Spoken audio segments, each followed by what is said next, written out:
Halo, selamat malam saudara dan sahabatku yang terkasih. Jumpa lagi bersama saya, Pendeta Rudi Rahabeat dari Tanah Tinggi di Kota Ambon. Apa kabar saudara dan sahabat sekalian? Semoga para sahabat semua tetap dalam keadaan sehat walafiat dalam perlindungan Tuhan yang Maha Kuasa. Perkenankan saya, saudara, untuk berefleksi di akhir pekan ini dengan mengacu kepada teks dari kitab suci, yaitu surat Rasul Paulus kepada jemaat di Korintus yang pertama, yaitu 1 Korintus pada pasalnya yang ketiga ayat 1 sampai ayatnya yang ke 11 ya, ke 9. Jadi 1 Korintus pasal 3 ayat 1 sampai ayatnya yang ke 9. Nah, teks ini diberi judul perselisihan yang menggambarkan realitas atau kondisi umat Kristiani di kota Korintus, satu kota yang cukup ramai. Yang digambarkan di situ bahwa orang-orang Kristen pada kala itu ternyata masih sulit untuk mewujudkan apa yang disebut sebagai koinonia yang sejati atau persekutuan yang sejati, karena di dalam persekutuan yang sejati mestinya tidak ada lagi fraksi, tidak ada lagi kelompok-kelompok yang mengklaim diri lebih baik dari kelompok yang lain. Nah, realitas semacam ini kemudian membuat sang rasul merasa perlu untuk mengirimkan sebuah surat pastoral. Surat pastoral artinya bahwa melalui surat itu ada proses pembinaan, ada proses koreksi juga, dan juga solusi terhadap masalah yang sedang dihadapi oleh umat Kristen yang sedang bertumbuh sebagai buah dari hasil penginjilan Rasul Paulus. Nah, saudara dan sahabatku yang terkasih, teks ini diawali dengan satu semacam sinisme tentang apa yaitu manusia duniawi, dan itu diperhadapkan dengan satu tipe manusia ideal, yaitu manusia rohani atau manusia spiritual. Dan tentu saja yang dikategorikan sebagai manusia duniawi adalah manusia yang masih hidup di dalam corak kehidupan yang tidak sesuai dengan apa yang dikehendaki oleh Allah. Corak hidup yang bertentangan malah dengan kehendak Allah atau perintah-perintah Allah. Ya. Dalam bacaan itu antara lain menyebutkan tentang adanya iri hati atau jealous, ya. Para Ambon menyebutnya jalus, ya. Orang yang tidak suka melihat orang lain maju, orang yang tidak suka atau cemburu, ya, kalau orang lain lebih berkembang, dan dia bisa saja menggunakan banyak cara untuk merugikan orang itu. Sikap jealous atau sikap iri hati adalah tanda seorang yang masih hidup secara duniawi atau hidup yang lama, ya, hidup dalam kedagingan. Kata yang lain yang dipakai di situ juga adalah yang masih ada dalam perselisihan. Ya, mestinya hidup dalam kedamaian, hidup dalam toleransi, hidup dalam harmoni, tetapi justru yang nampak adalah perselisihan, ya, beda-beda pendapat yang kemudian memisahkan, ya, satu dengan yang lain. Itu tanda-tanda atau indikator kehidupan manusia yang masih duniawi, ya, kata duniawi yang dipakai di sini. Dan Paulus lebih lanjut menyebutkan bahwa tipe orang yang sedemikian dianalogikan sebagai orang yang masih membutuhkan susu, ya, susu di sini dia menyebutnya susu dan makanan keras. Katakanlah susu dan sagu, ya, saudara dan sahabat sekalian. Susu di sini menggambarkan bahwa pencernaannya belum kuat, ya.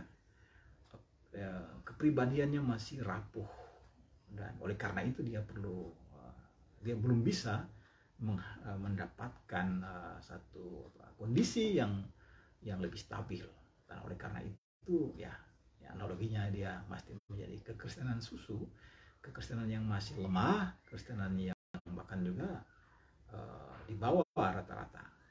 Nah, saudara sekalian, idealnya adalah mestinya kekristenan itu menjadi kekristenan yang tangguh, kekristenan yang kuat, ya.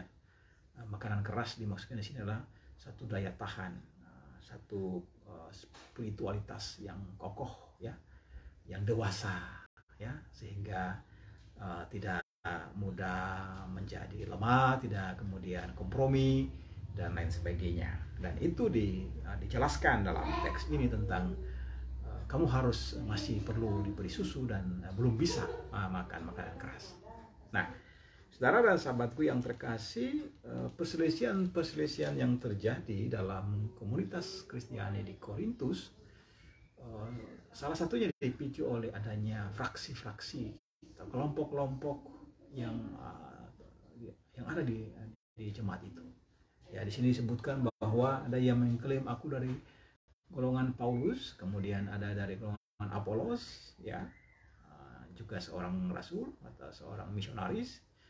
Aku dari golongan Kefas atau Petrus, dan Kristus malah. Nah, ini pengelompokan ini rentan terhadap terjadinya perselisihan, skisma, akan bisa menimbulkan perpecahan di antara jemaat. Padahal jemaat dibangun untuk bisa merangkul perbedaan, mengutamakan persekutuan, ya. Tapi muncul di sini adalah fraksi-fraksi, dan fraksi-fraksi itu menimbulkan friksi. Jadi fraksi dan friksi, ya, perpecahan. Nah, tentu saja terhadap realitas seperti begini, saudara dan sahabat, Rasul Paulus datang menawarkan sebuah solusi, ya, solusi dengan ayat yang ke-6. Dan ayat itu adalah merupakan ayat yang dipilih oleh Gereja Protestan Maluku sebagai moto GPM, yaitu bahwa aku menanam, dalam hal ini Paulus menanam, Apolos menyiram, ya, tetapi Allah yang memberi pertumbuhan. Nah, inilah solusinya. Jadi menurut Paulus bahwa yang menanam atau yang menyiram mestinya sadar bahwa dia hanya alat, ya, karena yang memberi pertumbuhan itu adalah Allah. Nah, ini substansi, ya, ini positioning yang menegaskan bahwa entah Paulus, entah Apolos, entah Kefas, ya, kelompok-kelompok apapun, kita semua hanyalah alat, dan yang menentukan sesuatu itu bertumbuh bahkan berbuah itu hanya Allah. Nah, ini menarik sekali.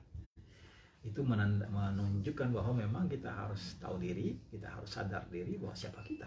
Kita tidak bisa membanggakan diri dan menyombongkan diri dan mengklaim bahwa kita lebih baik dari yang lain, kita lebih benar dari yang lain, kita lebih hebat dari yang lain.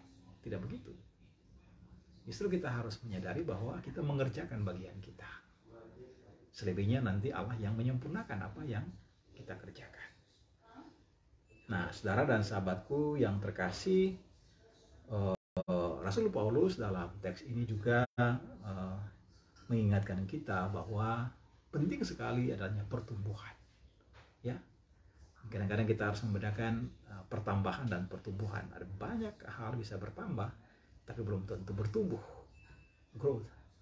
Nah, pertumbuhan menunjukkan sebuah proses, mana seperti tanaman, ya, saudara dan sahabat sekalian, tanaman itu dia mengalami pertumbuhan. Pertama, dia mendapat sinar matahari yang cukup, dia juga mendapat perawatan yang baik, bahkan kalau perlu mendapat pupuk, ya. Jadi seseorang bertumbuh, ya, dia memang harus juga didampingi. Seorang bertumbuh, dia juga harus dirawat dalam pengertian diperhatikan, dipedulikan, ya. Kalau dia diabaikan begitu saja, ibarat kita membuang tanaman di tempat yang belukar, semak belukar, dan kemungkinan dia tidak bertumbuh. Kalaupun dia bertumbuh, dia tidak akan berbuah ataupun menjadi lebih besar lagi. Nah, oleh karena itu, saudara dan sahabatku yang terkasih, Paulus mengatakan di sini bahwa baik yang menanam maupun yang menyiram, ya, sebenarnya adalah sama. Bahkan juga masing-masing menyadari porsinya, dan pada mereka masing-masing juga akan menerima upah, ya. Dalam bagian ini dikatakan bahwa semua sama dan masing-masing akan menerima upahnya sesuai dengan pekerjaannya sendiri. Jadi yang lebih penting adalah bagaimana kita mengerjakan bagian kita secara maksimal. secara optimal. Ya. Peran-peran kita, tanggung jawab kita kerjakan dengan baik, kita kerjakan dengan sungguh-sungguh, kita kerjakan dengan penuh kecintaan. Karena ketika kita melakukan yang baik, pasti yang baik juga akan kita tuai. Nah, jangan mengharapkan yang baik muncul dari pekerjaan atau usaha yang setengah-setengah atau yang sekedarnya saja. Tidak bisa begitu. Dan Paulus mengatakan bahwa dalam bagian ayat yang terakhir, karena kami adalah kawan sekerja Allah, kamu adalah ladang Allah dan bangunan Allah. Ya, jadi itu ilustrasi tentang dunia pertanian, tapi juga bangunan Allah. Nanti sebenarnya kita bisa mendalami ilustrasi ataupun metafor tentang bangunan itu dalam perikop berikutnya, yaitu pada ayat 10 sampai ayatnya yang ke berapa? Ke-23 yang diberi judul Dasar dan Bangunan. Nah, saudara dan sahabat sekalian, terinspirasi dari teks itu saya hendak menunjukkan satu buku yang diterbitkan pada tahun 2015, saudara dan sahabat sekalian, judulnya 8 dekade GPM, 80 tahun GPM, menanam dan menyiram, bertumbuh dan berbuah. Nah, ini adalah satu buku kumpulan tulisan yang cukup tebal, ada 696 halaman yang menggambarkan dinamika pelayanan gereja Protestan Maluku dari tahun ke tahun, dari dekade ke dekade, hingga berusia 80 tahun, tahun 2015. Dan saat ini GPM sedang akan menuju 1 abad atau 100 tahun atau 10 dekade GPM pada tahun 2035. Harapannya bahwa warga GPM akan terus bertumbuh. Warga GPM akan bergerak dari manusia duniawi menjadi manusia rohani. Ya. Bergerak dari manusia yang dianalogikan sebagai orang Kristen susu menjadi yang bisa makan makanan keras, artinya semakin dewasa. Bergerak ya dari istilah pendeta Brody Hendricks, mantan ketua sinode GPM, dari manusia ritual ya menjadi manusia spiritual ya. Bergerak dari kesadaran bahwa yang penting yang menentukan bukanlah kita manusia. Kita hanya mengerjakan bagian kita, menanam, menyiram, tetapi kita sadar betul bahwa yang beri pertumbuhan dan memberikan buah adalah Tuhan. Dan oleh karena itu kita akan semakin menyadari siapa kita dan bagian kita, porsi kita, dan kita pada saat yang sama menyadari bahwa kita sungguh-sungguh membutuhkan anugerah Allah dalam seluruh hidup dan karya kita.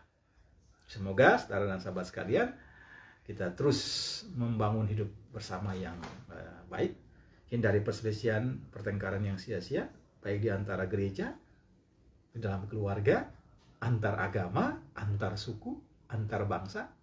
Kita ciptakan kebersamaan dan kita sama-sama bertumbuh dan berbuah untuk menghasilkan kualitas hidup yang sungguh-sungguh bermakna.